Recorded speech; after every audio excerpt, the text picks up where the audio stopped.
I know I've read one of your blog posts that I thought was so incredible, talking about the law of attraction and the law of vibration. And, in my mind, I think a lot about this as a subconscious driver, right? Law of attraction is really happening in the subconscious zone. Totally. Will you talk about that a little bit? I think that listeners would love it. I am so glad you asked that question because, we've all seen the law of attraction work in our lives in some way, whether you're thinking about a friend and then they call you at that moment. You're like, how did you know I was just thinking about you? Or, those synchronicities that happen. But what most people are missing when they're trying to manifest is they're trying to manifest with their conscious mind. But again, we have over 60,000 thoughts a day. Those aren't happening in our conscious mind. Most of our thoughts are happening in our subconscious mind. We're not even aware of them. So if you're trying to manifest with that little tiny percentage of your conscious mind, but you haven't touched the subconscious mind, it's like trying to fill a bathtub with a teaspoon. Like, you might be able to manifest something, but it's going to take a lot of effort and a lot of work. So I'm really glad you asked that question. And so the law of attraction, which is like the famous one, it's like the law of attraction had a really great marketing plan, but the law of attraction is a secondary law based on the law of vibration. And so the law of vibration essentially says that whatever energy or frequency we're resonating at, we're going to attract the like energy into our life. And when you know that, it actually makes manifesting really, really easy. So one thing the only thing I don't love about podcasts is there's no visuals. I wish we had visuals. I know. One thing everyone can go and Google after this is look up something called the scale of consciousness. So Dr. David R. Hawkins talks about this in the book Power of Look versus Force, but it shows you all these different levels of vibration and they align to our feelings. So some of the lowest feelings are guilt and shame. And the number of frequency or level of vibration is about like 100 for those. But if you move up through the different emotions, so there's anger, there's guilt, there's pain, there's apathy, there's courage, bravery, all these different ones. When you start to move up to the very top of the scale of consciousness, you get to love, which love vibrates at the level of 500. And joy is higher than that. And enlightenment is 700. And so one kind of shortcut to attracting what it is that you want, rather than being like, oh my God, I have to force myself to think of this visualization 24/7 or else it's not going to show up, is actually just putting yourself in a good vibration. So our emotions are our conscious awareness of our vibration. If you want to know, where am I vibrating? Am I 200? Am I 500? Just ask yourself, how do I feel? Because that's like checking the thermostat to see like what's the temperature of your vibration essentially. And so if you want to attract really, really good things into your life, allow yourself to feel better. And remember that nothing outside of you needs to happen in order for you to feel better. So you do not need to have a certain amount of money in your bank account in order to feel abundant. You do not need to get a compliment in order to feel beautiful. You do not need to have someone give you a hug in order for you to feel loved. You get to feel that right now. That is your birthright. And one of the things that I learned was when I was able to detach from my current circumstances and feel good just because I'm allowed to feel good, my current circumstances changed. So T. Harv Eker in the Secrets of the Millionaire Mind, the book, he says that your physical reality is like a printout, but what's going on in your head is like the Word document, right?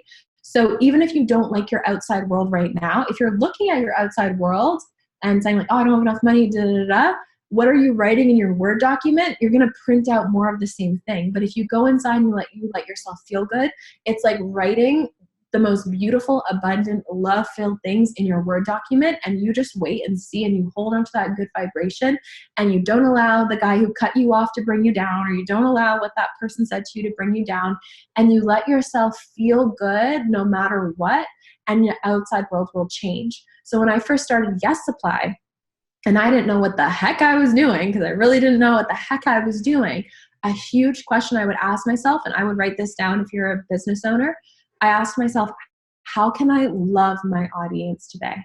I knew that no matter how hard I tried, I was not going to be perfect. I do not have a business degree. I did not have a whole bunch of amazing, expensive mentors when I first started. But I knew that love is perfect, and whatever we say with love is going to feel really good. And I knew that the people that I wanted to help, they just wanted to feel better. So I asked myself, how can I just love my audience today and not think so much about myself? And by the way, that was when I had like 200 people in my audience. So don't think it was like when I had a bajillion people in my audience. But if you just, how can I make this program with love? How can I make this product with love? How can I teach this video with love and people feel it? And then you become a magnet to attract more circumstances of things you love into your life. And it lines up right to what you just said, which was perfect. The be, do, have. You're being love. So of course you can only magnetize more physical, tangible manifestations of love.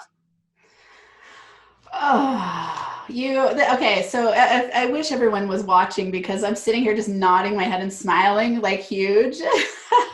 And it's so funny. And when I think about the law of vibration and the law of frequency, I'm smiling so huge right now, because it's like you and me being attracted to each other to do this podcast today. I just read David Hawkins' Letting Go. Oh, like, I haven't read that one yet. Like, I was just introduced to his work, and and I've been really like integrating it, and I'm like, oh, absolutely awesome. And then when I was reading your blog post, I'm like, yes, yes, yes, yes, yes. How cool is that? And so I love to see evidence real time of how these things work, and because I'm newer in this as a social scientist, right? Like, it's all about evidence and proof and critical analysis. And, I was trained for years rigorously in that. And so even it's really just been in the last few months that I've really started using the word manifestation. And I'm like, okay, I'm doing it, because that is like my love. I just go, oh, I love this. It's awesome. It works. It's what I've been doing, but haven't been labeling it.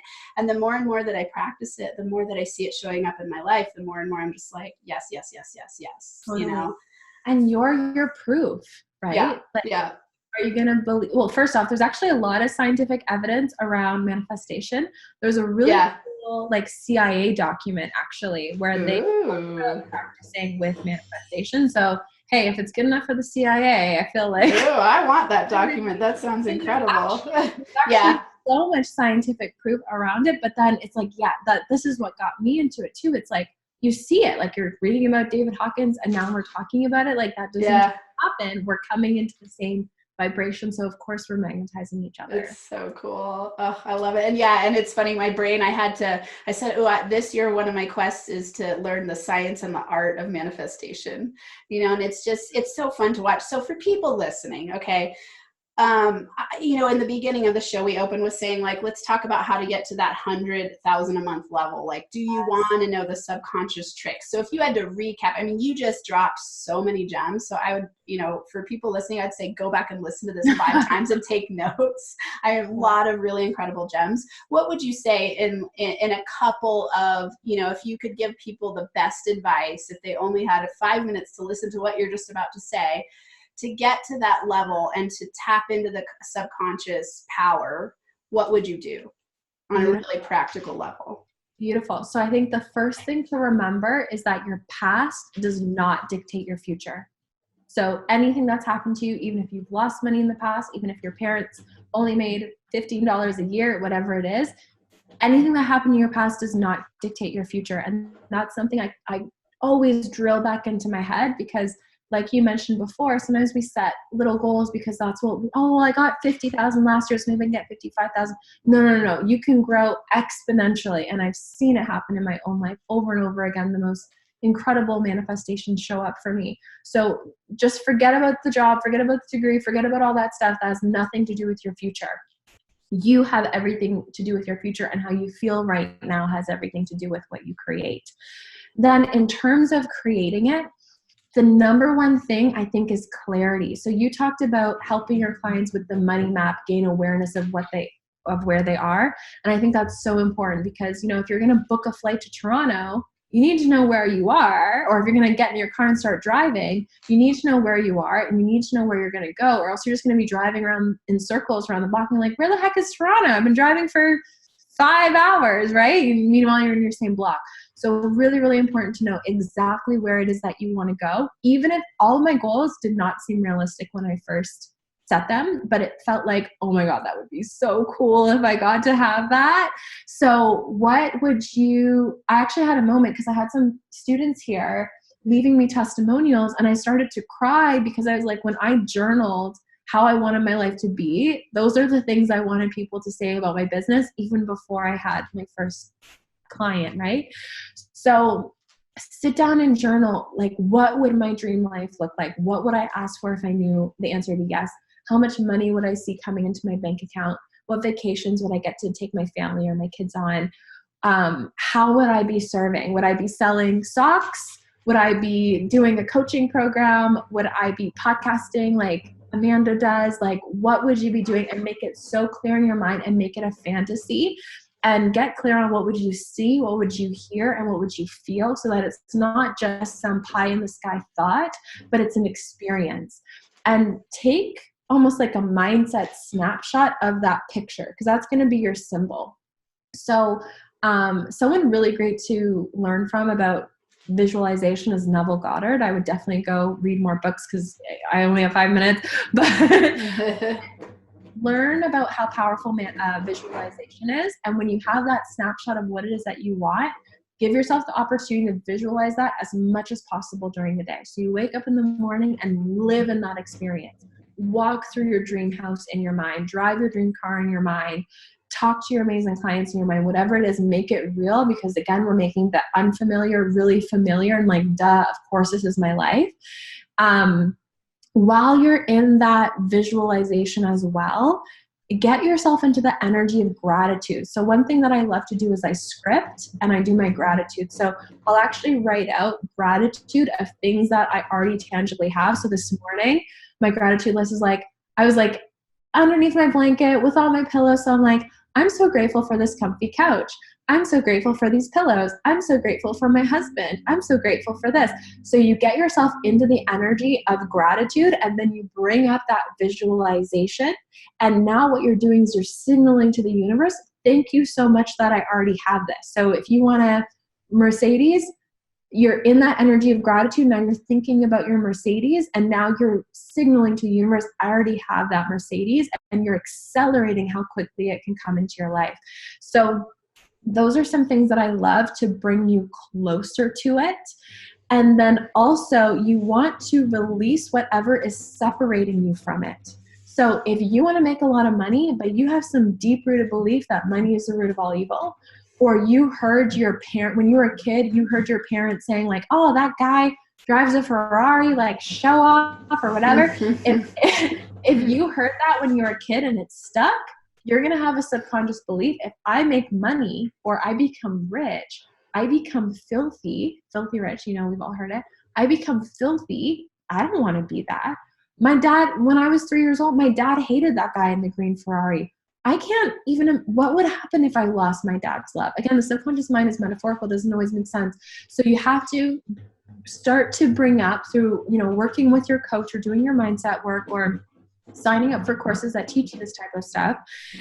You have to get clear on how am I resisting what I want? And you have to release those blocks. So whether it's through journaling, whether it's through NLP, whether it's through hypnosis, but I can guarantee you, if you think that you're going to lose love when you make money, you're going to be working your ass off all day. You're going to be working your butt off all day, and you're going to be, you know, just grinding yourself, and nothing is going to work. And it's because your subconscious mind is going to be self-sabotaging you, and you won't even see it because it's so much more damn powerful than your conscious mind. So you have juicy. You have to believe, when I make money, I can help support my family. When I make money, I can be a beam of light to show them what's possible. Or when I make money, they won't give a F because they're busy living, whatever it is. But you just have to make sure you don't have that resistance, because that resistance will stop you every single time. To listen to the full episode, head on over to nfacoaching.com, hit the podcast link, and it'll take you to all of the full episodes. And go ahead and leave some comments. I'd love to hear from you to know how these inspirational interviews, tips, and tools are impacting you in your life and business. And be sure to hit that subscribe button so you never miss out on any of the Max Potential Habits episodes.